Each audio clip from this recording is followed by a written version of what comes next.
ప్రభునందు ప్రియమైనటువంటి దేవుని వారలారా, దైవ గ్రంథములో నుండి మనము అపోస్తుల కార్యములు అనేటువంటి పుస్తకములో నుండి అపోస్తులు చేసిన పనులు, అపోస్తులు జరిగించిన దేవుని కార్యాలు లేక సంఘ చరిత్రను గురించి మాట్లాడుకుంటూ వస్తూ ఉన్నాం.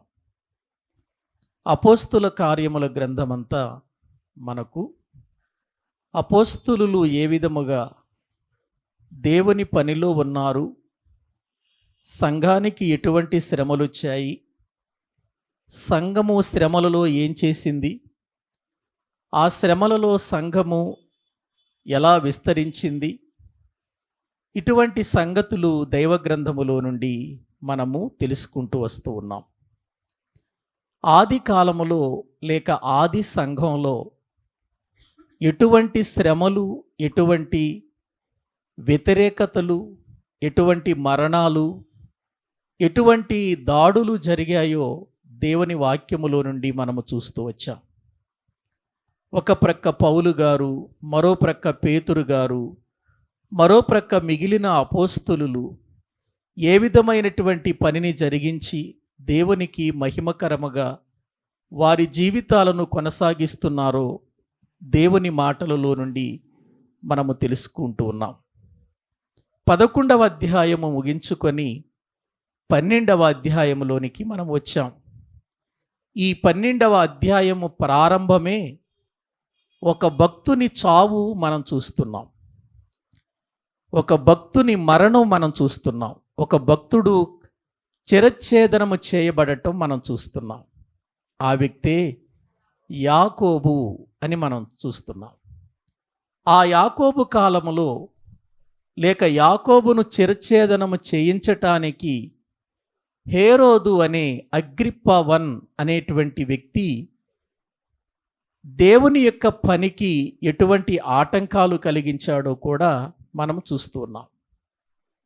అదే సమయములో యూదులకు హేరోదులు రాజులుగా ఉంటే రోమా ప్రభుత్వానికి చక్రవర్తిగా క్లౌదియా ఉన్నాడు అనేటువంటి విషయాన్ని కూడా మనము తెలుసుకున్నాం.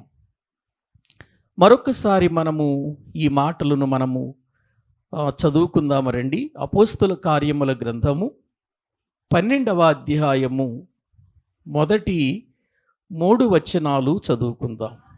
అపోస్తుల కార్యముల గ్రంథము 12వ అధ్యాయము మొదటి 3 వచనాలు చదువుకుందాం. దాదాపు అదే కాలమందు రాజైన హేరోదు సంఘపు వారిలో కొందరిని బాధ పెట్టుటకు బలత్కారముగా పట్టుకొని యోహాను సహోదరుడైన యాకోబును ఖడ్గముతో చంపించెను. ఇది యూదులకు ఇష్టమైన కార్యమని తెలుసుకొని పేతురును కూడా పట్టుకొనెను. ఆ దినములు పులియని రొట్టెల పండుగ దినములు. చాలండి ప్రియులారా, దాదాపు అదే కాలమందు అంటే క్లౌదియా చక్రవర్తి రోమా సామ్రాజ్యాన్ని పరిపాలిస్తున్నటువంటి కాలములో రాజైన హేరోదు, అంటే ఈ హేరోదు అగ్రిప్ప అని మనం చెప్పుకున్నాం కదా, మహా హేరోదు, ఆ తరువాత అర్కెలాయు, ఆ తరువాత హేరోదు అంతిప, మరో ప్రక్క పిలుపు అనేటువంటి హేరోదు, మరో ప్రక్క హేరోదియ భర్త రోములో ఉన్నాడు, అతడొక హేరోదు మనకు కనబడుతున్నారు. ప్రియులారా, మరి ఇక్కడ యాకోబును చంపించినటువంటి హేరోదు ఎవరు అంటే అగ్రిప్ప అని మనము పోయినటువంటి వారములో హేరోదులను గురించి మనం మాట్లాడుకుంటూ ఈయన ఎవరో మనము చెప్పుకున్నాం. ఈ హేరోదు ఎవరు అని మనకి ఇంకా జ్ఞాపకానికి రావాలి అని అంటే మొదటి హేరోదు ఉన్నాడే మహాహేరోదు. అతడు అనుమానంతో తన భార్యను తన కొడుకును చంపేస్తాడు అని చెప్పుకున్నాం కదా, అరిస్టోబుల్ అనేటువంటి వ్యక్తిని. ఆ అరిస్టోబుల్ కొడుకే ఈ హేరోదు అగ్రిప్ప అంటే మహాహేరోదుకు ఇతడు మనమడవుతాడు. మహాహేరోదు అంటే యేసుక్రీస్తు వారి కాలములో యేసుప్రభు పుట్టినప్పుడు ఉన్నటువంటి హేరోదుకు మహాహేరోదుకు అరిస్టోబుల్ అనేటువంటి కొడుకుంటాడు. అతని భార్య మనం చెప్పుకున్నాం మరియం అనేటువంటి 10 మంది భార్యలలో తాను ప్రేమించిన భార్య. ఆ భార్యకు మహాహేరోదుకు పుట్టినటువంటి కుమారుడు అరిస్టోబుల్ను తన భార్యను అనుమానంతో చంపేస్తాడు అని మనం చెప్పుకున్నాం. అరిస్టోబుల్కు వివాహం అవుతుంది. అరిస్టోబుల్కు ఒక ప్రియులకు బిడ్డలు పుడతారు. అరిస్టోబుల్కు పుట్టినటువంటి కుమారుడే ఈ యొక్క అగ్రిప్ప 1.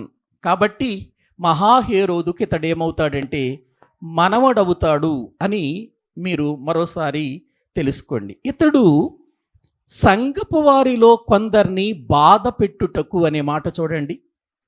సంఘపు వారిలో కొందరిని ఏం చేస్తున్నాడట? ఇతడు బాధ పెట్టుటకు బలత్కారముగా పట్టుకున్నాడు. ఈ హేరోదు బలత్కారముగా పట్టుకొని ఏం చేశాడంటే యాకోబును, అపోస్తులుడైనటువంటి యేసు ప్రభు శిష్యులలో యోహాను సహోదరుడైన యాకోబు, జెబెదయి కుమారులలో ఒకడు, వీరికి ఉరిమెడి వారు అని ప్రభు పేరు పెట్టినట్లుగా మనం చూస్తున్నాము.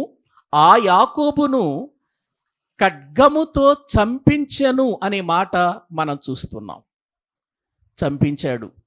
కారణం ఏంటంటే ఆనాటి ప్రభువుని నమ్మని యూదులకు సంఘపు వారిని చంపటం కానీ, సంఘపు వారిని బాధ పెట్టడం కానీ వారికి ఇష్టంగా ఉందట.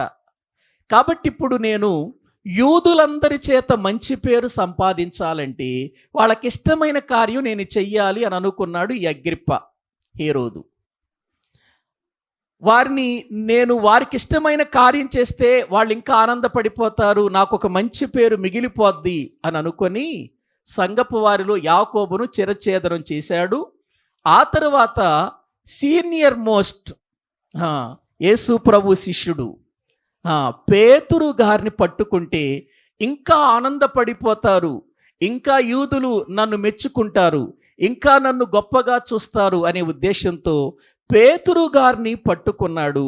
కానీ పేతురు గారిని చంపటానికి పస్కా పండుగ దినాలు అడ్డొచ్చాయి. ఎందుకంటే యూదులు పస్కా పండుగ దినాన్న ఎవరిని కూడా హత్య చేయకూడదు, ఎవరిని చంపకూడదు, నేరము జరగకూడదు.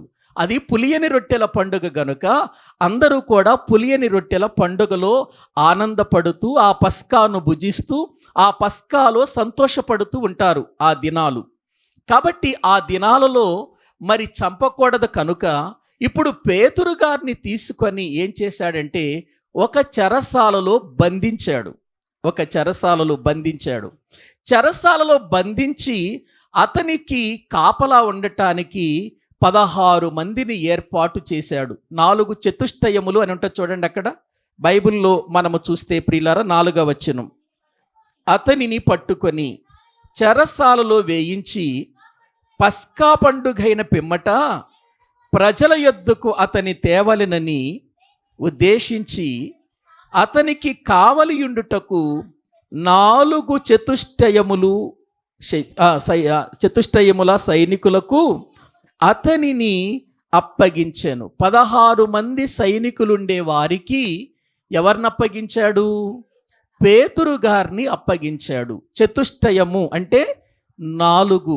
ప్రియులారా అక్కడ వాక్యములో మనము చూస్తున్నాం. ఎన్ని చతుష్టయములు?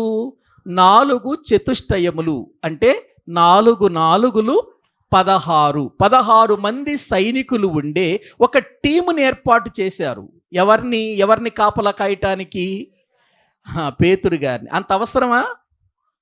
ఆయన ఏమైనా ఒక నక్సలైటా, లేకపోతే ఆయన ఏమైనా గజ దొంగ, లేకపోతే ఆయన ఏమైనా చట్టానికి విరోధమైన నేరాలు ఏమైనా చేశాడా? అంతమందిని ఎందుకు టీముగా ఏర్పాటు చేశారు కాపలా? ఆయన ఏమైనా పారిపోయేవాడా? కాదు కదా. ఏర్పాటు చేసి చెరసాలలో ఉంచినట్లుగా మనం చూస్తున్నాం. ఈ వార్త, ఈ పరిస్థితులన్నీ సంఘం చూస్తూ ఉంది. అయ్యో, మనకు సీనియర్గా ఉన్నటువంటి, నిజంగా దేవుని వాక్యాన్ని చెప్పి 3000 మందిని ప్రభు యొద్దకు నడిపించి సంఘాన్ని ప్రారంభించిన మన నాయకుడైనటువంటి పేతురు గారిని పట్టుకున్నారా? యాకోబును చంపినట్టు ఈయన్ను కూడా చంపేస్తారా అని వీళ్ళేం చేశారు అనంటే, వారు దేవుని సన్నిధిలో కూడుకొని, మార్కు తల్లి అయిన మరి ఇంటిలో కూడుకొని వారు ప్రార్థన చేస్తున్నారు. అత్యాశక్తితో ప్రార్థన చేస్తున్నారు. 5వ వచనం చదవండి.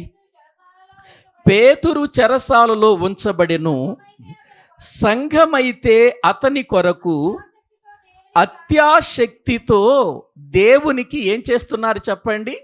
సంఘము ప్రార్థన చేస్తుంది. పేతురు చెరసాలలో వేయబడ్డాడు. పేతురు కంటే ముందుగా యాకోబు చంపబడ్డాడు. శిరచ్ఛేదనం చేయబడినట్లుగా వాక్యంలో మనము చూస్తున్నాం. ఇప్పుడు పేతురు గారు చెరసాలలో ఉన్నాడు. పేతురు గారు చెరసాలలో మామూలుగా లేడు. ఆయన్ని బంధించారు. ఎలా బంధించారో అక్కడ వ్రాయబడింది చూడండి ప్రియులారా. వాక్యములో 6వ వచనం చూస్తే, హేరోదు అతనిని వెలుపలికి తీసుకొని రావాలనని ఉండగా ఆ రాత్రియే పేతురు 2 సంకెళ్లతో బంధింపబడి 2 సైనికుల మధ్య నిద్రించుచుండెను. ఆ రాత్రియే పేతురు 2 సంకెళ్లతో బంధించబడ్డాడు. 2 సంకెళ్లతో, కాళ్ళు చేతులు సంకెళ్లతో ప్రియులారా బంధించబడిన వాడిగా ఉన్నాడు. ఎవరు? పేతురు గారు. ఏమి నేరం చేశాడు? దేవుని సువార్తని చెప్పాడు, వాక్యాన్ని చెప్పాడు, పాపములో ఉన్న ప్రజలను దేవుని వైపుకు త్రిప్పాడు. ప్రియులారా, నశించిపోతున్నటువంటి ఆత్మలకు రక్షణ ఎలా దొరుకుతుందో చెప్పాడు. అటువంటి వ్యక్తిని బంధించి, సంకెళ్లతో బంధించి చెరసాలలో వేయించటం న్యాయమా అంటే న్యాయం కాదు. మరి ఎందుకు వేశారయ్యా చెరసాలంటే? అది యూదులకు ఇష్టమైన కార్యమయ్యింది. సంఘాన్ని హింసించటం, సంఘాన్ని బలహీనపరచటం, సంఘాన్ని ప్రియులారా చీల్చివేయటం, సంఘంలో సమస్యలు తీసుకురావటం, సంఘంలో ప్రియులారా నిందలు మోపటం, సంఘాన్ని బంధించటం, సంఘాన్ని చెరసాలలో వేయించటం ఆనాటి యూదులకు ఇష్టమైంది. కనుక ఇప్పుడు పేతురు గారిని చెరసాలలో వేసినప్పుడు వారు ఎంతో ఆనందపడిపోతున్నారు, సంతోషపడుతున్నారు. ఇక మరునాటి దినాన్న పేతురు గారిని వెలుపలకు తీసుకురావాలి, ప్రజల మధ్యలో నిలబెట్టాలి. మరి ఈయన చావు ఎలా ఉందో, ఎలాగూ చెయ్యాలనుకుంటున్నారో తెలియదు. కానీ ప్రియులారా, ఆ రాత్రి జరిగిన ఒక గొప్ప సంగతి ఏంటంటే, అక్కడ వాక్యంలో చూస్తున్నాం ప్రియులారా, ఒక అద్భుతమైన మాట. ఆ రాత్రియే పేతురు 2 సంకెళ్లతో బంధింపబడి 2 సైనికుల మధ్య నిద్రపోతున్నాడు. పేతురుకు ప్రియులారా చెరసాలలో వేశారు పేతురు గారిని. 2 సంకెళ్లతో ఏం చేశారు? బంధించారు. అతని ఇరుప్రక్కల కూడా 2 సైనికులు ఉన్నారు. ఆ సైనికుల మధ్యలో ఏం చేస్తున్నాడు చెప్పండి? పేతురు గారు నిద్రపోతున్నారు. జైల్లో ఇంత భయంకరమైన పరిస్థితిలో ఉంటే నిద్ర ఎలా పట్టింది పేతురు గారికి? ఎవరినైనా జైల్లో వేస్తే నిద్రపోతారా? సంకెళ్ళు వేసి జైల్లో వేస్తే నిద్రపోతారా? సైనికులు కాపలా ఉన్నారు ఎక్కడికి బయటికి వెళ్ళిపోతాడని. ఆయన ఏం చేస్తున్నాడు? ఇప్పటి వరకు అసలు రెస్ట్ లేదు. దేవుని వాక్యాన్ని ప్రకటిస్తూ ఆయా ప్రదేశాలకు వెళుతూ ఎన్నో గొప్ప కార్యాలు చేస్తూ అన్యుల మధ్యలో కూడా సువార్త ప్రకటించి, కొర్నేలి ఇంటి వారికి సువార్త ప్రకటించి, ఇప్పటికే నేను చాలా అలసిపోయాను, ఎక్కడైనా రెస్ట్ దొరికింది అనుకున్నాడో ఏమో పేతురు గారు. చెరసాలలో ఏం చేస్తున్నాడు చెప్పండి? నిద్రపోతున్నాడు. ఎవరినైనా చెరసాలలో వేశారనుకోండి, చెరసాలలో వేసిన వ్యక్తి ఏం ఆలోచన చేస్తాడు చెప్పండి? ఎప్పుడు బయటికి వెళ్ళాలి, ఎలా వెళ్ళాలి, ఏ విధమైనటువంటి రీతిలో నేను బయటికి వస్తాను, ఈ ఆలోచనలో ఉంటాడు. కానీ పేతురు గారు చెరసాలలో నిద్రపోతున్నాడు. చెరసాలలో నిద్రపోవటం ఎంత నిద్ర అంటే మామూలు నిద్ర కాదు, హాయిగా నిద్రపోతున్నాడు. ఎవరు పోతారండి చెరసాలలో నిద్ర? ఏవండి, జైల్లో ఎవరు నిద్రపోతారండి? జైల్లో ఎలా నిద్ర పడుతుందండి? ప్రార్థనలో నిద్రపోతారు కానీ జైల్లో ఎక్కడ పడుతుంది? ఏవండి, ప్రార్థనలో నిద్రపోతారు, వాక్యం చెప్పేటప్పుడు నిద్ర వస్తుంది, మనకి దేవుని మందిరంలో కూర్చున్నప్పుడు నిద్ర వస్తుంది, కానీ చెరసాలలో ఎందుకు వస్తుంది ప్రియులారా? మరి ఇక్కడ వాక్యంలో మనము చూస్తే చెరసాలలో నిద్ర రావట్లేదు, ఈయన ప్రియుల నిద్రపోతున్నాడు. ఎవరు? పేతురుగా. చూసారా, నిద్రపోతున్నాడు. అతనికి తెలుసు, దేవుని కొరకు నా ముందు యాకోబు చచ్చిపోయాడు, దేవుని కొరకు యాకోబుని చంపేశారు, దేవుని కొరకు బ్రతికితే ఆయన కొరకు బ్రతుకుతాను, చనిపోతే యాకోబున్న స్థలానికి నేను కూడా వెళ్ళిపోతాను. నిద్రపోతున్నాడు. సంఘం ఏం చేస్తుంది? అత్యాశక్తితో ప్రార్థన చేస్తున్నట్లుగా దైవ గ్రంథంలో మనము చూస్తున్నాం. సంఘము ప్రార్థన చేస్తుంది. దైవజనుడు చెరసాలలో ఉన్నాడు. ప్రార్థన చేస్తూ ఉండగా, సంఘము ప్రార్థన చేస్తూ ఉండగా, పేతురు చెరసాలలో ఉండగా ఒక అద్భుతమైనటువంటి కార్యం జరుగుతుందండి. చెరసాలలో ఒక ఆశ్చర్యకరమైన కార్యం జరుగుతుందండి చెరసాలలో. ఎన్నడూ వారు, యూదులు అనేవారు, హేరోదు కానీ కని విని ఎరుగని ఒక గొప్ప సంఘటన జరుగుతుంది అక్కడ. వాళ్ళ జీవితములు అర్థము కాని సంఘటన జరుగుతుంది. ఏంటో చూద్దాము రండి. వాక్య భాగములు మనము చూస్తే 7వ వచనాన్ని మనం చదువుదామండి. ఇదిగో ప్రభువు దూత అతని దగ్గర నిలిచెను, అతడుండిన గదిలో వెలుగు ప్రకాశించెను. దూత పేతురు ప్రక్కను తట్టి త్వరగా లెమ్మని చెప్పి అతని లేపగా సంకెళ్ళు అతని చేతుల నుండి ఊడిపడెను. ఇదిగో ప్రభువు దూత అతని దగ్గర నిలిచెను. ప్రభువు దూత వచ్చింది, ఎక్కడ నిలిచింది? పేతురు గారి దగ్గర నిలిచింది. పేతురు గారి ప్రక్కన ఎవరున్నారు? సైనికులు ఉన్నారు. పేతురు గారి ప్రక్కన సైనికులు ఉన్నారు. సైనికులు ఉన్నారు. దేవుని దూత వచ్చి ప్రియులర చెరసాలలో పేతురు గారి దగ్గర నిలిచినట్లుగా మనము చూస్తున్నాం. నిలవగానే ఏం జరిగింది అక్కడ మనము చూస్తే, ఆ గదిలో వెలుగు ప్రకాశించెను. గదిలో వెలుగు ప్రకాశించింది. దేవుని దూత రావటం, గదిలో వెలుగు ప్రకాశించటం, దేవుని దూత ప్రకాశమానమైనటువంటి వెలుగును ప్రియులార నింపినట్లుగా మనము చూస్తున్నాం. వెలుగు ఎప్పుడైతే ఆ చెరసాలలోనికి వచ్చిందో అప్పటికైనా మెలుకేమైనా వచ్చిందా పేతురు గారికి? రాలేదంటే బాగా నిద్రపోతున్నాడు. ఇదే మంచి సమయం అనుకున్నాడేమో, హాయిగా నిద్రపోతున్నాడు, ఏ బాధ లేదు ఆయనకి. బ్రతికితే ప్రభు కోసం, చనిపోతే ప్రభు దగ్గరకు, ఇదే ఆలోచనతో ఆయన ఉన్నాడు. వెంటనే దేవుని దూత వచ్చి ప్రక్కను తట్టింది. పేతురులే లే అంటూ పేతురు గారిని తట్టింది. ఆ పేతురు గారిని ప్రియులర తట్టగానే అతనికి ఉన్న సంకెళ్ళు ఏమైపోయినాయి చెప్పండి? ఊడిపోయినట్లుగా మనము చూస్తూ ఉంటున్నాం. తడితేనే ఊడిపోతాయా సంకెళ్ళు? తడితేనే ఊడిపోతాయా సంకెళ్ళు? ప్రియులారా, ఒక్కసారి ఈ సంగతులు మనము ఆలోచించాలి. వాస్తవానికండి, పోలీసులు బంధించేటువంటి సంఖ్యలు ఎలా ఉంటాయండి?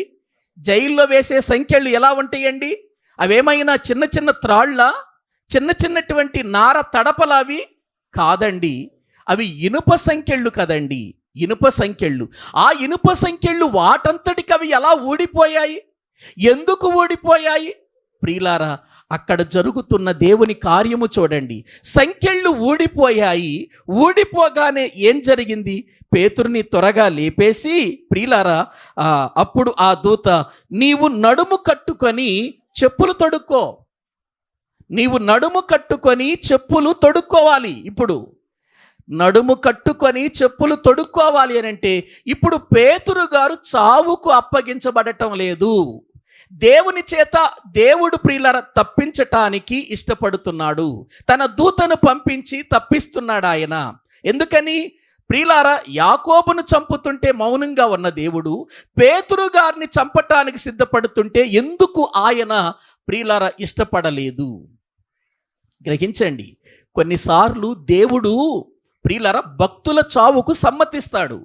కొన్నిసార్లు ఆ భక్తుల వలన దేవుని యొక్క మార్గములో నడవటానికి, ఇంకా ప్రకటించటానికి దేవుడు నిర్ణయిస్తాడు అనే విషయాన్ని మనం తెలుసుకోవాలి. మరణము తప్పించవచ్చు, తప్పించకపోవచ్చు. అంత మాత్రాన ఆయన చూడటం లేదు, ఆయన మన మొర వినటం లేదు, మనకు సహాయం చేయటం లేదు అని మనం అనకూడదండి.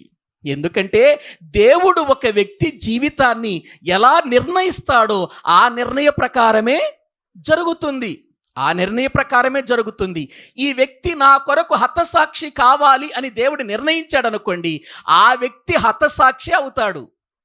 ఇంకా అందులో ప్రియులారా దేవుడు తప్పించాలని ప్రయత్నాలకు చేయడిక. ఎందుకు? ఆ వ్యక్తి సాక్షిగా నిలబడాలి.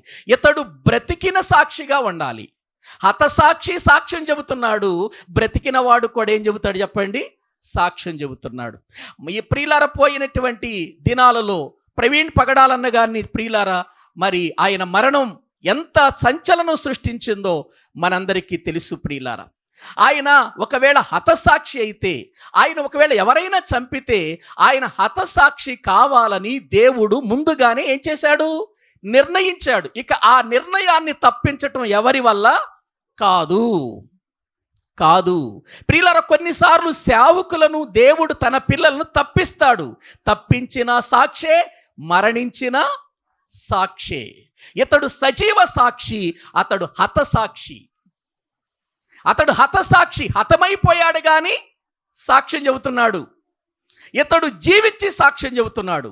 గ్రహించండి, మనము హతసాక్షులుగా దేవునికి ప్రియులర దేవుని ఎదుట ఉండాలో, సజీవ సాక్షులుగా దేవుని ఎదుట ఉండాలో, అది ముందుగానే దేవుడు ఏం చేస్తాడు చెప్పండి? నిర్ణయిస్తాడు అనే విషయాన్ని తన పిల్లల విషయంలో, తన భక్తుల విషయంలో దేవుడు నిర్ణయిస్తాడనే విషయాన్ని మనము తెలుసుకోవాలి. ఇప్పుడు పేతురు గారిని దేవుని దూత లోపలికి వెళ్ళి తట్టి లేపి చెప్పులు తొడుక్కో అని చెబుతున్నట్లుగా మనము చూస్తున్నాం. ప్రియులారా, అక్కడ వాక్యంలో మనము చూస్తే నడుము కట్టుకొని చెప్పులు తొడుకు 8వ వచనం మళ్ళొకసారి చదవండి. అప్పుడు దూత అతనితో, నీవు నడుము కట్టుకొని చెప్పులు తొడుగుకొనుమనెను. అతడు అలాగు చేసిన తర్వాత దూత, నీ వస్త్రము పైన వేసుకొని నా వెంబడి రమ్మని అతనితో చెప్పెను. చాలండి ప్రియులారా, దూత చెబుతుంది, నీవు నడుము కట్టుకొని నీ చెప్పులు తొడుక్కొని నీ వస్త్రము పైన వేసుకొని నా వెంబడొచ్చేయి అంటుంది. ఎక్కడున్న వ్యక్తిని? చెరసాలలో ఉన్న వ్యక్తిని నా వెంబడి రమ్మంటే చెరసాల నుంచి బయటికి ఎట్లా వస్తాడు? ఎలా వస్తాడు? సంకెళ్ళు ప్రియులర ఊడిపోయినాయి అనుకోండి, తన యొక్క ప్రక్కన ఎవరున్నారు? 2 సైనికులు ఉన్నారు. ఇప్పుడు సైనికులు తప్పించుకుని ఎలా వస్తాడు? నా వెంబడొచ్చేయంటుంది దూత. ఆ దృశ్యం కేవలము పేతురుకు దేవదూతకే కనబడుతుంది తప్ప ప్రక్కనున్న సైనికులకు అది అర్థము కావటం లేదండి. ఇప్పుడు ఒకవేళ అది తప్పించుకున్నాడు అనుకోండి, బయటికి వెళ్ళాలంటే మళ్ళీ 2 గేట్లు ప్రియులారా బయటికి తప్పించుకుని రావాలి. అది తప్పించుకున్నాడు అనుకోండి, మరొక గేటు, మరొక కావలి ఉంటుంది అక్కడ. ఆ కావలిని దాటుకోవాలి, మెయిన్ కావలి దగ్గరికి రావాలి. ఆ కావలిని దాటుకుంటే కానీ అతడు బయటికి రాడు. ఇప్పుడు దేవుని దూత రమ్మని చెబుతుంటే ఇతడు ఏం చేస్తున్నాడు చెప్పండి? వెళుతున్నట్లుగా మనం చూస్తున్నాం. చూడండి, ఇతడేమనుకుంటున్నాడంటే అది దర్శనం అనుకుంటున్నాడు. పేతురు గారు ఏమనుకుంటున్నాడంటే అది వాస్తవంగా జరుగుతుంది అనుకోవట్లా. అతడు ఏమనుకుంటున్నాడంటే దర్శనం, ఇది దర్శనం అంటే దేవదూత వచ్చింది, నన్ను తట్టింది, లేపింది, నా వెంబడి రమ్మంటుంది, పై వస్త్రం వేసుకోమని నా రమ్మంటున్నాడు కాబట్టి నేను కూడా వెళ్ళిపోతాను, అది దర్శనం అనుకుంటున్నాడు. అతడు వాస్తవంగా జరుగుతుందన్న సంగతి అతనికి తెలియదు. అతనికి కాదు, ఆ ప్రక్కనున్న వాళ్ళకి అస్సలు తెలియట్లా. చదవండి ఒకసారి 9వ వచనం. అతడు వెలుపలికి వచ్చి దూత వెంబడి వెళ్ళి దూత వలన జరిగినది నిజముగా జరిగినని గ్రహింపక తనకు దర్శనము కలిగినని తలంచెను. మొదటి కావలిని 2వ కావలిని దాటి, చూడండి, మొదటి కావలి 2వ కావలి అంటే ఇప్పుడు చెరసాల దాటిన తర్వాత మొదటి కావలి ఉంది. అంటే కావలి ఉంది అంటే ఒక గేట్ ఉంది అక్కడ. బయటికి రావాలంటే చాలా కష్టం. అక్కడ కావలి వారు ఉన్నారు, వాళ్ళని దాటుకోవాలి. వాళ్ళని దాటుకున్న తర్వాత మళ్ళీ 2వ కావలి వారు ఉన్నారు, వాళ్ళని దాటుకోవాలి. ఇప్పుడు దూత దాటిస్తుంది. చూడండి, కావలి వారు కావలిగానే కావలి కాస్తున్నారు. దేవుని దూత పేతురు గారిని తీసుకెళ్తుంది. ఇప్పుడు నేను ఒక విషయాన్ని మిమ్మల్ని అడుగుతాను, మీరు చెప్పాలి. ఏంటంటే ఇప్పుడు దేవదూత అంటే ఆత్మ, ఎవరికి కనబడకపోవచ్చు. పేతురు గారు ఎవరు? మనిషి, శరీరంతోనే ఉన్నాడు కదా. ఇప్పుడు పేతురు గారు అయినా కనపడాలిగా బయటకు వచ్చేటప్పుడు. ఏమండి, దేవదూత అంటే కనబడదు. ప్రియులారా, ఇప్పుడు పేతురు గారు శరీరముతోనే ఉన్నాడు కదా. శరీరముతో బయటికి వస్తున్నటువంటి పేతురు గారు లోపల ఇద్దరు సైనికులు తన పక్కన ఉన్నారు. ఆ పేతురు గారు లేచి వెళ్ళిపోతుంటే వాళ్ళకి కనపడలేదా?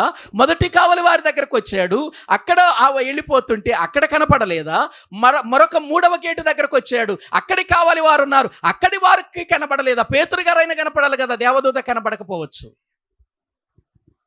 ప్రియులారా, దేవుని కార్యాలు ఎంత గొప్పగా ఉంటాయో తెలుసా? అందుకే ఆయన కార్యాలు కంటికి కనబడవు, చెవికి వినబడవు, హృదయానికి గోచరము కావు కొన్నిసార్లు. అంతేనండి. ప్రియులారు, ఇప్పుడు బయటకు వచ్చి ఆ 3వ కావలిని దాటిన తర్వాత, అంటే 2వ కావలి, మొదటిదేమో చెరసాల నుంచి బయటకు వచ్చిన తర్వాత మొదటి కావలి, ఆ తర్వాత 2వ కావలి, అది 3వ గేట్ అనమాట, మెయిన్ గేట్ అది. ఆ మెయిన్ గేటు దాటుకొని ప్రియులారా బయటికి వచ్చినట్లుగా మనం చూస్తున్నాం. చూడండి 10వ వచనం.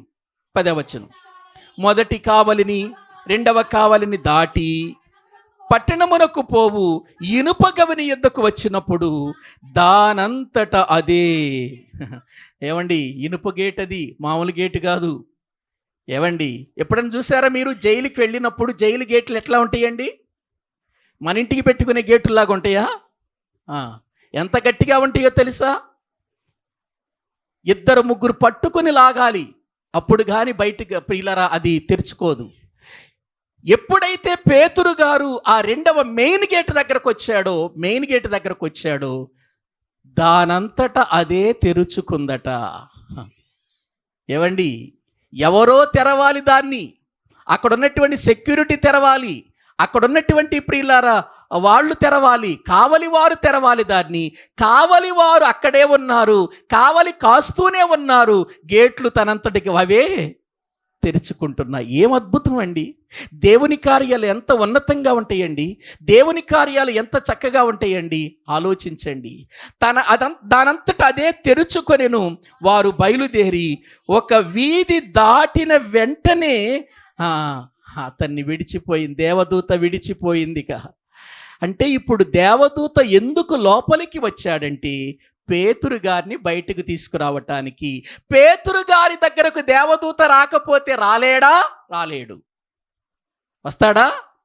ఇప్పుడు పేతురు గారు వాళ్ళు సైనికులు నిద్రపోతున్నప్పుడు నేను బయటికి వెళ్ళాలి, ఇంకా సువార్త పని చాలా ఉంది, చేయాల్సిన పని చాలా ఉందని లేచాడు అనుకో, వెంటనే ఎక్కడికి లేచి కూర్చో అని పట్టుకుని కూర్చోబెడతారు. ఎవరో ఆయన ప్రక్కనున్న 2 సైనికులు.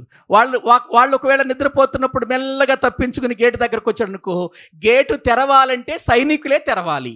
ఇప్పుడు వాళ్ళు తెరవకుండా అవే తెరుచుకుంటున్నాయి అంటే ఈ పనులన్నీ చేయించటానికే వచ్చాడు. ఎవరు చెప్పండి అక్కడికి? దేవదూత. ప్రియులారా, దేవదూతలు ఎవరు? తన పిల్లలైన వారికి, రక్షణ అనే స్వాస్థ్యానికి పరిచర్య చేసే ఆత్మలు అని చెప్పుకున్నాం కదా మనం అంతకుముందు. ప్రియులారా, దేవదూతలంటే ఎవరు? తన పిల్లలకు పరిచర్య చేసేవారు. యెహోవా యందు భయభక్తులు గల వారి చుట్టూ ఆయన దూత కావలి ఉండి వారిని రక్షించును అని చెప్పిన మాటలు ఎంత ఉన్నతమైనవి మీరు జ్ఞాపకం చేసుకోండి ప్రియులారా. ఆనాడు షడ్రకు మేషకు అబేద్నెగోలు అగ్నిగుండములో వేయబడిన తర్వాత, ఆ అగ్నిగుండములో వేసినప్పుడు 3 వ్యక్తులను వేస్తే 4వ వ్యక్తి కనబడుతున్నాడు. ఆ 4వ వ్యక్తి దేవదూత రూపము వలె ఉన్నాడని బైబిల్లో మనము చూస్తున్నాం. ఆ దేవదూత ఏం చేసింది? షడ్రకు మేషకు అబేద్నెగో యొక్క వెంట్రుకలు కూడా కాలకుండా చేసింది. చేయలేదా? ఏమండి, వస్త్రము వాసన కూడా రాకుండా చేశాయి. అంటే దేవదూత పనేంటి అనంటే, తన బిడ్డలు బాధలో ఉన్నప్పుడు, దేవుని పిల్లలు కష్టములో ఉన్నప్పుడు, దేవుని పిల్లలు హింసలు పొందుతున్నప్పుడు, దేవుని కొరకు అనేకమైనటువంటి బాధలు పొందుతున్నప్పుడు, ఆ బాధలలో నుండి తప్పించటానికి దేవుడు సిద్ధము చేసిన వారే దేవదూతలు. నిజంగా నువ్వు నేను కూడా ఒక షడ్రకు మేషకు అబేద్నెగో వలె, ఒక దానియేలు వలె, ఒక పౌలు వలె, ఒక పేతురు వలె భక్తులుగా బ్రతికితే మనల్ని కూడా తప్పిస్తాడు దేవదూత. మనకు కనబడకపోవచ్చేమో కానీ మన ఎడల గొప్ప కార్యాలు చేస్తాడనే విషయాన్ని నేను మీకు తెలియచేస్తున్నాను. అగ్నిగుండము ఏడంతలు చేయబడింది. ఏడంతలు చేయబడినటువంటి అగ్నిగుండంలో ఇదిగో ప్రియులారా, మరి షడ్రకు మేషకు అబేద్నెగోలను వేశారండి. వాసన వచ్చిందండి, కాలిన వాసన వచ్చిందా?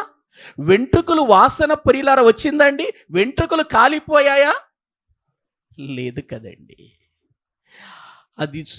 అది చూచినటువంటి ఆనాటి రాజు ఏమన్నాడో తెలుసా? షడ్రకు మేషకు అబేద్నెగో వారలారా, మీ దేవుడే దేవుడు అన్నాడు. మీ దేవుడే దేవుడు అని ఎందుకన్నాడు? అసలు అది ఏడంతల అగ్నిగుండం. అది ఏడంతల అగ్నిగుండంలో ముగ్గురు వేస్తే కాలిపోవాలి. ఎందుకు కాలిపోలేదు?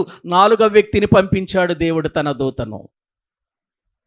దూత రాకుండా వాళ్ళు కాలకుండా ఉండలేరా? ఉండరు, కాలిపోతారు. దేవదూత రాకపోతే కాలిపోతారు. ఇప్పుడు దేవుడు తన దూతను పంపించి కార్యం చేయాలి. ఆయన మాట ప్రియులారా వినాలి. ఈ దేవదూతలు తన పిల్లలను కాపాడాలి. దానియేలును సింహాల బోనులో వేశారు. సింహాల బోనులో రాత్రి అంతా దానియేలుకు కావలి ఉన్నది ఎవరు? దేవదూత కాదా? సింహాల నోరు మూయించింది ఎవరు? దేవదూత కాదా? ఆలోచించండి ప్రియులారా. తన బిడ్డల ఎడల, తన బిడ్డల భద్రత ఎడల దేవుడు ఎంతగా శ్రద్ధ తీసుకుంటున్నాడో మీరు ఆలోచన చేయండి. నిజంగా అండి, దేవుని గొప్పతనం, దేవుని కాపుదల, దేవుని భద్రతను గురించి మనకు అర్థమైతే దేవుని కొరకు తప్పకుండా మనము బ్రతకకుండా ఉండలేమండి. దేవుని కొరకు జీవించకుండా ఉండలేమండి. ఎంత భద్రత ఇస్తున్నటువంటి దేవుని కొరకు నేను బ్రతకాలి అనే ఆలోచన. పేతురు గారిని బయటి వరకు తీసుకురావటానికి దేవుడు తన దూతను చెరసాలకు పంపించాడు. ఎందుకు? చెరసాల తెరుచుకోవాలంటే ప్రియులారా, చెరసాల మొదటి గేటు తెరుచుకోవాలంటే, చెరసాల 3వ గేటు తెరుచుకోవాలంటే ఎవరు రావాలి? దేవదూతే రావాలి. దేవుడు పంపించిన దూతే రావాలి. ప్రియులారా, అలా బయటికి వచ్చాడు పేతురు గారు. ఒక వీధి వరకు తీసుకొచ్చి విడిచిపెట్టి వెళ్ళిపోయాడు. ఇతడు ఇప్పటి వరకు దర్శనం అనుకున్నాడు కదా, ఇప్పుడు కళ్ళు తెరిచి చూసరికి అది నిజం. ఏంటి, నేను బయటకు వచ్చానా? నిజంగా బయటకు వచ్చానా? అతనికే ఆశ్చర్యం ప్రియులారా. ఇప్పుడు ఏం చేయాలండి? పేతురు గారు తెలివి వచ్చిన తర్వాత వెంటనే ఏం చేయాలి?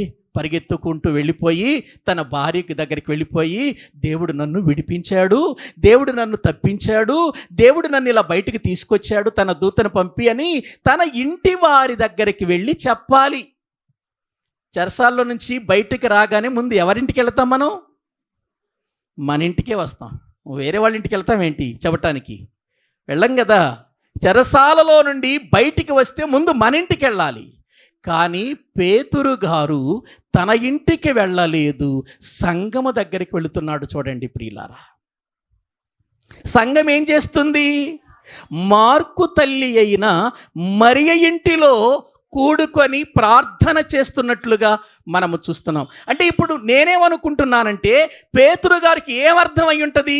ఎంత గొప్ప కార్యము దేవుడు చేశాడంటే, నా కొరకు ఎవరో బలంగా ప్రార్థన చేస్తున్నారు. అది పేతురు గారు అర్థమై ఉంటుంది.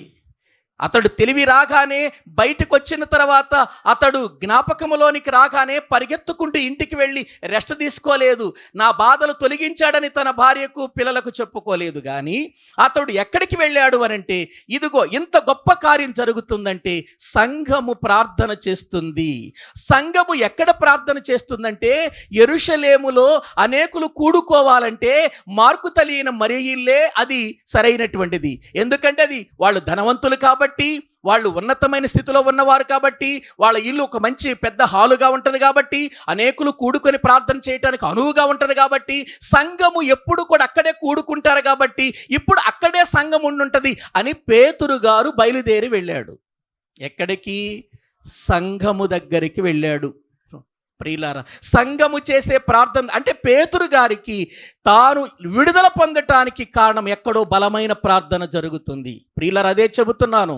సంఘములో దేవుని కార్యాలు చూడాలంటే, సంఘములో అద్భుతాలు చూడాలంటే, అనేకుల రక్షణ చూడాలి అనంటే సంఘము కలిసి ఏక మనసుతో ప్రార్థన చెయ్యాలి. సంఘ ప్రార్థన చాలా బలమైనది. అందుకే సంఘమంతా కలిసి ప్రార్థన చెయ్యండి, ఏక మనసుతో ప్రార్థన చెయ్యండి అని ఎందుకు మేము చెబుతామంటే, మనందరము కలిసి చేసే ప్రార్థన ఒక బలమైనటువంటి ప్రార్థన. ఎంత బలమైనది అనంటే చెరసాల ఇనుప గేటులను కూడా తెరుచుకోగలిగినంత శక్తివంతమైనది. పేతురుకు వేసిన 2 సంకెళ్ళు కూడా తెంచగలిగిన శక్తివంతమైనది ప్రార్థన. ఒక సంకెళ్ళను తెంపాలి అనంటే ప్రియులారా, ఎంత భయంకరమైనటువంటి బలమైనటువంటి శక్తి కావాలో మీరు ఆలోచించండి. అంత త్వరగా ప్రియులారా ఒక సంకెళ్ళు తెగదండి. ఎందుకంటే దానికి లాకేస్తారంతే, సంకెళ్ళకు లాకేస్తారు. ఆ లాకు తీస్తారే తప్ప సంకెళ్ళను ఎవ్వరు తెంచరండి, ఎవ్వరు తెంచరు. సంకెళ్ళను తెంచే శక్తి ఎవరికి ఉండదు. తెంచాలి అని అంటే దాని బలమే వేరు. ఇప్పుడు పేతురు గారి యొక్క సంకెళ్ళు తెగిపోయి అంటే, ఆ సంకెళ్ళు ప్రియుల ఇనుప సంకెళ్ళు ఊడిపోయాయి అంటే ఎంత బలమైనటువంటి శక్తి అక్కడ పనిచేసిందో ఆలోచించండి. మొదటి కావలి తప్పించుకొని వచ్చాడు అంటే ఎంత శక్తి పనిచేసింది. ఇనుప గేటు తనంతటికి తానే అది తెరుచుకుందంటే ఎంత గొప్ప కార్యం జరిగింది అక్కడ. ఇది మనకు అర్థం కావాలి. ఇది మనకు అర్థమైనప్పుడు మనము కూడా అనుకోవాలి, మనం కూడా సంగముగా కూడి ప్రార్థన చెయ్యాలి అనే ఆలోచన తట్టాలి, మనకు రావాలి. మనకు దైవజనుడు సంఘమంతా ప్రార్థన చేసుకుందాం రండి అనగానే పరిగెత్తుకుంటూ వచ్చేయాలి. ఎన్ని పనులైనా ఎందుకో తెలుసా? నీ ప్రార్థన, నీ ప్రార్థన, నీ ప్రార్థన, యథార్థంగా మనం చేసేటువంటి ప్రార్థన అది ఎంత బలమైనది అనంటే ప్రియులారా, అది ఎంత శక్తివంతమైందంటే చాలా గొప్పదండి. ఏవండి, బైబిల్ గ్రంథంలో మనము చూస్తే యాకోబు పత్రిక ఒక మాట చూడండి, జ్ఞాపకం వచ్చింది. దేవుని వాక్యములో నుండి మనము చూడగలిగితే యాకోబు పత్రిక 5వ అధ్యాయము 16వ వచనం చదవండి. ప్రియులార, వాక్యములో మనము చూడగలిగితే యాకోబు పత్రిక 5వ అధ్యాయము 16వ వచనం అండి. మీ పాపములను ఒకనితో ఒకడు ఒప్పుకొనుడి, మీరు స్వస్థత పొందునట్లు ఒకని కొరకు ఒకడు ప్రార్థన చేయుడి. నీతిమంతుని విజ్ఞాపన మనపూర్వకమైనదై బహుబలము గలదై ఉండును. దేవునికి స్తోత్రం చెప్పండి. ఇప్పుడు నీతిమంతుని యొక్క విజ్ఞాపన, నీతిమంతుని యొక్క విజ్ఞాపన ఎటువంటిదట? ఏవండి ప్రియులార, బహు బలము. ఎంత బలం? బహుబలము అన్నాడు చూడండి.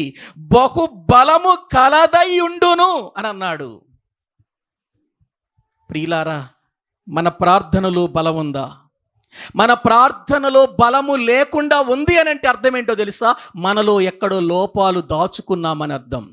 మనము నీతిమంతునిగా చేయబడ్డాము కానీ నీతిమంతులుగా బ్రతకటం లేదన్నమాట. ఎక్కడో పొరపాటు ఉంది, ఎక్కడో లోపముంది.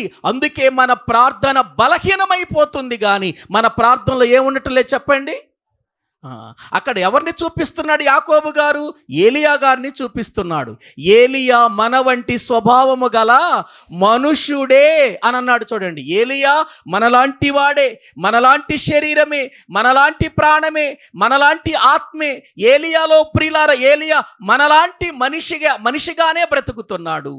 కానీ వర్షింపకూడదు అని ప్రార్థన చేస్తే 3.5 సంవత్సరాలు వర్షం పడలేదు. 3.5 సంవత్సరాలు మేఘాలు వర్షాన్ని ఆపేశాయంటే, మేఘాలు కురవకుండా ఉన్నాయంటే ఆ ప్రార్థన ఏం ప్రార్థన అండి? ఒకసారి మీరు ఆలోచించండి. 3.5 సంవత్సరాలు అయిపోయిన తర్వాత మళ్ళీ వర్షం కురవాలని ప్రార్థన చేస్తే మళ్ళీ వర్షం కురిసింది అని అంటే ప్రియులారా, ఎటువంటి బలమైన ప్రార్థనది! అలా ఏలియాను చూపిస్తూ మీరు కూడా నీతిమంతులుగా బ్రతకాలి. మీ పాపాలు ఒకరితో ఒకడు ఒప్పుకోండి, ప్రార్థన చెయ్యండి. దేవుని విషయంలో మీరందరూ కూడా నీతిమంతుని వలె విజ్ఞాపన చెయ్యండి, నీతి కలిగి విజ్ఞాపన చెయ్యండి, నీతి కలిగిన ప్రార్థన చెయ్యండి. నీతిమంతులుగా బ్రతుకుతూ ప్రార్థన చెయ్యండి. నీతిమంతులుగా బ్రతుకుతూ చేసే ప్రార్థన బహుబలము గలదయ్యుండును అని అన్నాడు. చూసారా? బహుబలము గలదయ్యుండును. ప్రియులారా, దేవుని సన్నిధిలో సంఘము అత్యాశక్తితో చేస్తున్న ప్రార్థనలో ఏముంది? బలం. బలముందండి. అందుకే ప్రతి బుధవారం, ప్రతి శనివారం ప్రియులారా, ఎందుకు నేను పాటల కంటే ఎక్కువగా ప్రార్థన చేపిస్తాను అనంటే, సంగమగా మనం అక్కడ కూడుకుంటాం. అక్కడ కూడుకున్నప్పుడు నిజంగా మనమందరము కలిసి చేసే ప్రార్థన బలమైన కార్యాలు చేస్తుందండి. బలమైన కార్యాలు గ్రహిస్తున్నారా? ఇప్పుడు పేతురు గారు అటువంటి విధానములో ఉన్నట్లుగా మనము చూస్తుంటున్నాం. అర్థమైంది గనుక అతడు ఎక్కడో నా కొరకు ప్రార్థన జరుగుతుంది, నా నిమిత్తం ప్రార్థన చేసేవాళ్ళు ఉన్నారు, ఆ ప్రార్థన ఎక్కడైనా జరుగుతుందంటే ఇదిగో మరి ఇంటిలోనే జరుగుతుంది. ఎందుకంటే మేము అనేకసార్లు అక్కడే కూడుకున్నాం కదా, అక్కడే ప్రార్థన చేశాం కదా. యెరూషలేములో ఒకవేళ పెద్ద ఇల్లు ఉంది, అనేకులు కూడుకునే స్థలం ఎక్కడ ఉందంటే అది మరియ ఇల్లే కదా, మార్కు తల్లి అయినటువంటి మరియ ఇల్లే కదా అనుకొని అక్కడకు వెళ్ళినట్లుగా మనం చూస్తున్నాం. ప్రియులారా, గ్రహించండి. ఒక సేవకుడు ఒక సంఘములో ఉన్నటువంటి వ్యక్తిని గుర్తించాలి. వీళ్ళు ప్రార్థన చేయగలదు, వీళ్ళు దేవుని కొరకు బ్రతకగలరు, వీళ్ళు దేవుని సన్నిధిలో ఉండగలరు అని సేవకుడు గుర్తించాలి. పేతురు గుర్తించాడు. గుర్తించబడినటువంటి ఒక ఇల్లు ఎవరిదో తెలుసా? మరియా, మార్కు తల్లి అయిన మరియా.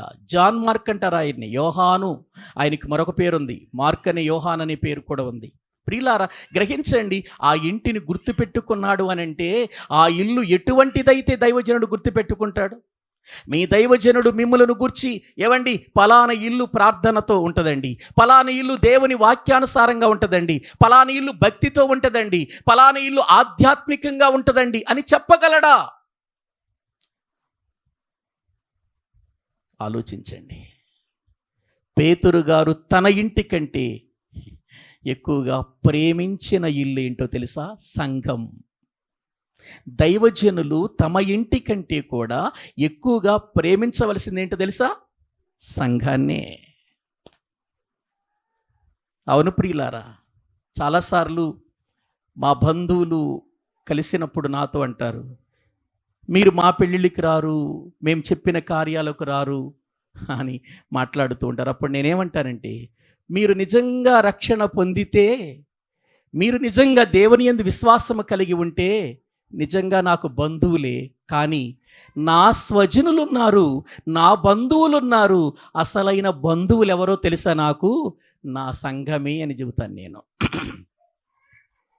దేవుని పిల్లలే నాకు ఇష్టమైనటువంటి వారు, వారే మా బంధువులు, వారే మా స్నేహితులు, వారే మమ్మల్ని పోషించేవారు, వారే మా కొరకు ప్రార్థన చేసేవాళ్ళు. వారిని విడిచిపెట్టి మీ దగ్గరకు రాలేను అని చెబుతానండి నేను ధైర్యంగా. వాళ్ళు రక్షణ పొందని వారైతే. అందుకే ఎక్కువగా నేను మా బంధువుల గృహాలకు ప్రియులరా వాళ్ళ కొరకు ప్రార్థన చేస్తూ ఉంటాను, కానీ వాళ్ళ పెళ్ళిళ్ళకి, వాళ్ళ కార్యక్రమాలకి ఎక్కువగా వెళ్ళటానికి నేను ఇష్టపడను. దైవజనుడు సంఘాన్ని గుర్తించి సంఘమును ప్రియులారా గుర్తుపెట్టుకొని బ్రతకాలి. అది దైవజనుని లక్షణం. సంఘము తర్వాతే ఏదైనా దైవజనునికి. బంధువుల తర్వాత సంఘం కాదు, స్నేహితుల తర్వాత సంఘం కాదు, రక్త సంబంధికుల తర్వాత సంఘం కాదు, సంఘం తర్వాతే వాళ్ళంతా అని నేను చెబుతాను వాక్యాన్ని బట్టి. ప్రతి దైవజనుడు కూడా ఇది గుర్తించాలి, సంఘము తర్వాతే ఏదైనా. అందుకే తన ఇంటికి వెళ్ళటం కంటే పేతురు గారు ఎక్కడికి వెళుతున్నాడు చెప్పండి? సంఘము కూడుకొని ప్రార్థన చేసే స్థలానికి వెళుతున్నా. అది దైవజనుని చేత గుర్తించబడిన కుటుంబం. అందుకే యేసుక్రీస్తు వారు కూడా యెరూషలేము వెళ్ళినప్పుడల్లా బేతనీకి ఎందుకు వచ్చేవాడు? మరియా మార్తల గృహానికి. అది దేవుని చేత గుర్తించబడిన గృహం అది. అలా మీరు చూడండి ప్రియులారా, బైబిల్లో ఎలీషా షూనేమీరాలు ఇంటికి ఎందుకు వచ్చేవాడు? వారు దైవజనుణ్ణి ప్రేమించిన విధానం, దైవజనుని చేర్చుకున్న విధానం గుర్తుపెట్టుకున్నాడు. దేవుడు కూడా వ్రాయించాడు షూనేమీరాలను గురించి. ఆలోచించారా ప్రియులారా? మీరు మీ కుటుంబాలు దైవజనుడు ఎప్పుడు కూడా గుర్తించి, ఈ కుటుంబము దేవుని కొరకు బ్రతుకుతుందండి, ఈ కుటుంబం ప్రభు సన్నిధిలో ఉంటుందండి, ఆ కుటుంబంలో ఉన్న పిల్లలందరూ దేవుని కొరకు బ్రతుకుతారని చెప్పాలి. దైవజనుడు చెప్పాలి. ఏవండి, ఆ కుటుంబం అంతా సాడీలు చెప్పే కుటుంబం అండి, ఆ కుటుంబం అంతా గొడవలతో నిండిపోద్దండి. ఆ కుటుంబంలో సమాధానం ఉండదండి.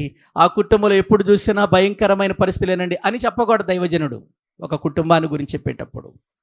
అలా గుర్తింపు తెచ్చుకోవాలి సంఘం. సంఘ బిడ్డలు గుర్తింపు తెచ్చుకోవాలి అలా ఒక దైవజనుని చేత. గుర్తించగలిగినటువంటి ప్రియులారా కుటుంబాలుగా ఉండాలి సంఘంలో. అది గుర్తించాడు కాబట్టే పేతురు గారు తన ఇంటి కంటే ముందుగా ఎక్కడికి వెళుతున్నాడంటే యెరూషలేములో మరియ ఇంటిలో కూడుకుని ప్రార్థన చేస్తున్నటువంటి వారి దగ్గరకు వెళుతున్నట్లుగా మనము చూస్తున్నాం. ప్రియులారా, దేవుని యొక్క సన్నిధిలో దేవుడు ఒక కార్యం చేస్తున్నాడు అనంటే దానికి అర్థం ఒక్కటే, సంఘము ప్రార్థన చేస్తుంది. ఎటువంటి ప్రార్థనది? సంఘము చేసే ప్రార్థన బలమైన ప్రార్థన. బలమైన ప్రార్థన. బలమైన ప్రార్థన. ఆ బలమైన ప్రార్థనలో నీవు నేను కూడా ఉండాలి. మనము గుర్తింపు తెచ్చుకోవాలి. అటువంటి ఉన్నతమైనటువంటి కుటుంబాలుగా ఉండటానికి మళ్ళీ మనము సిద్ధం చేసుకుందాం. తలలు వంచండి, ప్రార్థన చేసుకుందాం. తలలు వంచండి, ప్రార్థన చేసుకుందాం. ప్రియ దేవుని బిడ్డ, నీ ఇల్లు ఒక మరియ ఇంటి వలె ఉందా?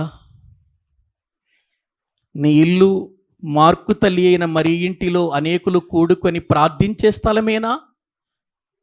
కూడుకొని లేనిపోయిన మాటలు చెప్పుకునేటువంటి ఇల్లా? మన ఇంటి దగ్గర దేవుని మాటలు చెప్పుకోవటానికి కూడుకోవాలి. మన ఇల్లు ఒక ప్రార్థన చేయటానికి కూడుకునే ఇల్లుగా ఉంచాలి. అది మరియ చేస్తుంది. ఆ మరియ ఇంటిని పేతురు గారు గుర్తిస్తున్నాడు. అవునయ్యా, నా ఇంటిలో ప్రార్థన లేదు, నా ఇంటిలో వాక్యానుసారమైన జీవితం లేదు, నీతిమంతుని యొక్క ప్రార్థనగా నా ప్రార్థన లేదు తండ్రి. ఈరోజు నాకు గుర్తు చేసావయ్యా, నా జీవితాన్ని కట్టుకుంటానయ్యా. నా ఇంటిని ఒక మంచి ప్రార్థనా గృహంగా, ఒక మంచి సాక్ష్యము కలిగిన గృహంగా నేను చేసుకుంటానయ్యా. మనము ప్రియులారి జాగ్రత్త పడాలి. ఇటువంటి మాటలు వింటున్నప్పుడు మన హృదయాలను జాగ్రత్త పరుచుకోవాలి. నా ఇల్లు ఎలా ఉంది? నా ఇల్లు దేవుని చేత గుర్తించబడిన ఇల్లేనా? దేవుని సేవకులు వచ్చే ఇల్లేనా? దేవుని సేవకులను ప్రేమించే ఇల్లేనా? దేవుని సేవకుల కొరకు ప్రార్థించే గృహమేనా నా గృహం? ఆలోచన చేద్దామండి. లేకపోతే ఇప్పటి నుంచి అయినా ప్రార్థన చేద్దామండి. ఒక్క చోట ఒక్కసారి ఒక్క సమయములో నీ ఇంటిలో నీవు, నా ఇంటిలో నేను, ఎవరి ఇంటిలో వాళ్ళు ఒకే టైములో ప్రార్థన చేయగలిగితే అది ఏక మనసుతో కూడిన ప్రార్థన, బలమైన ప్రార్థన అవుతుంది. ఉదయకాలములో ఉందా ప్రార్థన? లేవగానే మోకరించగలుగుతున్నామా? మనం దేవుని పాదాలు పట్టుకుని అడగగలుగుతున్నామయ్యా, రాత్రంతా నీ కాపుదలనిచ్చి లేవనెత్తావంటి నీ కృపే నాయన. ఈ దినమున బ్రతికే ఈ బ్రతుకులో ఎక్కడ నీకు పొరపాటు చేసే వ్యక్తిగా కనపడొద్దయ్యా. నా మాటలో, నా క్రియలో, నా తలంపులలో, నా ఉద్దేశాలలో ఎక్కడ కూడా నీ నామానికి అవమానము తెచ్చే వ్యక్తిగా నేను ఉండకూడదయ్యా. అడుగుతున్నావా? నా పిల్లలు స్కూల్కి వెళుతున్నారయ్యా, యవనస్తులు యవన కాలములో ఉన్నారయ్యా, కాలేజీలకు వెళుతున్నారయ్యా. అడుగుతున్నావా? పరిస్థితులు బాగుండలేదయ్యా, సమాజం బాగుండలేదయ్యా, పరిస్థితులన్నీ తారుమారైపోతున్నాయ్యా. అడుగుతున్నావా? ఉదయాన్న లేచి నీ ఇంటి వారి కొరకు ప్రార్థన చేస్తున్నావా? నీ భర్త కోసం ప్రార్థన చేస్తున్నావా? నీ భార్య కోసం ప్రార్థన చేస్తున్నావా? నీ బంధువుల కోసం ప్రార్థన చేస్తున్నావా? నీ స్నేహితుల కోసం ప్రార్థన చేస్తున్నావా? సంఘము కోసం ప్రార్థన చేస్తున్నావా? సంఘ నాయకుని కొరకు? లేనిపోయిన ఆలోచనలతో, లేనిపోయిన తలంపులతో, లేనిపోయిన సమస్యలు తెచ్చుకొని కుటుంబాన్ని నాశనం చేసుకుంటున్నావా? సాక్ష్యం లేకుండా చేస్తున్నావా? ఆలోచించండి. దేవుని యొక్క సన్నిధానములో చెరసాలలో నుండి బయటికి వచ్చిన తర్వాత మరియ ఇల్లు జ్ఞాపకం వచ్చింది ఒక దైవజనుడి కంటే. ఆ ఇల్లు ఎంత గుర్తింపు పొందినది. అనేకులు కూడుకుంటున్నారంటే, అనేకులు ఆ స్థలానికి వస్తున్నారంటే మరి ఇంటిలో ప్రార్థన జరుగుతుంది అనే ఆలోచనతోనే వస్తున్నారు అందరూ. మరి ఈ దినాన్న మనం ఎలా ఉన్నాం? పరిశీలన చేసుకుందాం. ప్రభు బల తీసుకుంటున్నాం కదా, ఆయన రక్త మాంసాల్లో పాలు పంపులు పొందుతున్నాము కదా. మరి ఆయన వలె మాదిరికరమైన జీవితం ఏది? ఆయన వలె మాదిరికరమైన బ్రతికేది? పరిశుద్ధుడు అయిన తండ్రి, ప్రేమ కలిగిన ప్రభువా, మీకు వందనాలయ్యా. నీ మాటల ద్వారా మమ్ములను బలపరుస్తున్నారు తండ్రి. బలహీనులమైన మమ్ములను నీ మాటల చేత బలము చేకూర్చి నీ కొరకు మేము ఎలా బ్రతకాలో, మీ కొరకు ఎలా జీవించాలో మాకు నేర్పిస్తున్న బలపరచండి నాయన. నీ వాక్యము చేత మాతో మాట్లాడుతున్నారు. అపోస్తుల కార్యముల గ్రంథము ద్వారా నాయన మేము నేర్చుకుంటున్న ప్రతి మాట అది మా హృదయానికి మేము అన్వయించుకొని మేము జీవించటానికి తగిన సహాయము చేయండి. మేము జీవించిన తర్వాతే ఇతరులకు చెప్పటానికి మమ్మలను సిద్ధపరచమని ప్రార్థిస్తున్నాము తండ్రి. కూడి వచ్చిన ప్రతి బిడ్డను బట్టి మీకు వందనాలు. ప్రతి ఒక్క నాయన కుటుంబాన్ని బట్టి మీకు స్తోత్రాలు చెల్లిస్తున్నాం. బలపరచండి. ఇంకా ఎవరైతే రక్షించబడలేదో, ఏ కుటుంబంలో ఇంకా రక్షణ పొందని వారున్నారో వారు రక్షణ పొందునట్లుగా వారి హృదయాలు తెరవండి. నీ వాక్యము వారి హృదయాలలో పనిచేయటానికి, వారి యొక్క జీవితాలు నీకు అర్పించటానికి సహాయము చేయండి తండ్రి. లోకములో ఉన్నాము, లోకములో ఉన్నటువంటివి నాయన మా జీవితానికి ఆధ్యాత్మికంగా ఆటంకమైనవి ఏవి కూడా మా జీవితములోనికి మేము ఆహ్వానించక, మీ కొరకు బ్రతికేవారిగా, మీ కొరకు జీవించేవారిగా, ప్రతి క్రీస్తు జ్ఞానాన్ని అడ్డగించేటువంటి నాయన ప్రతి దానిని పడగొట్టి నీ కొరకు మేము సువాసనగా జీవించుటకు తగిన సహాయము చేయండి. బలపరచండి. కూడి వచ్చిన ప్రతి బిడ్డను కూడా దీవించి పంపించండి. నీ బిడ్డలు ప్రేమతో ఇచ్చిన కానుకలు దీవించి ప్రతిఫలము దయచేయండి. మరలా మీ సన్నిధిలో కూడుకునేంత వరకు మా యొక్క గృహాలలో, మా వ్యక్తిగత జీవితములో నిన్ను గూర్చిన ఆలోచన, నిన్ను గూర్చినటువంటి ప్రార్థనా జీవితం నాయన మా బ్రతుకులలో పెట్టి మేము నీ కొరకు బ్రతుకున్నట్లు సిద్ధపరచమని మీ చేతులకు అప్పగించుకుంటూ మా ప్రభు, మా రక్షకుడు, మీ ప్రియ కుమారుడైన యేసుక్రీస్తు ప్రభువు పేరిట ప్రార్థించి స్తుతించి వేడుకుంటున్నాము తండ్రి. ఆమేన్. మన తండ్రి అయిన దేవుని ప్రేమ, ఆయన కుమారుడైన యేసుక్రీస్తు వారి యొక్క కృప, పరిశుద్ధాత్మ నిత్య సహాయము, సన్నిధి మనకు నిత్యము తోడయుండి నడిపించునుగాక. ఆమేన్. అందరికీ వందనాలండి.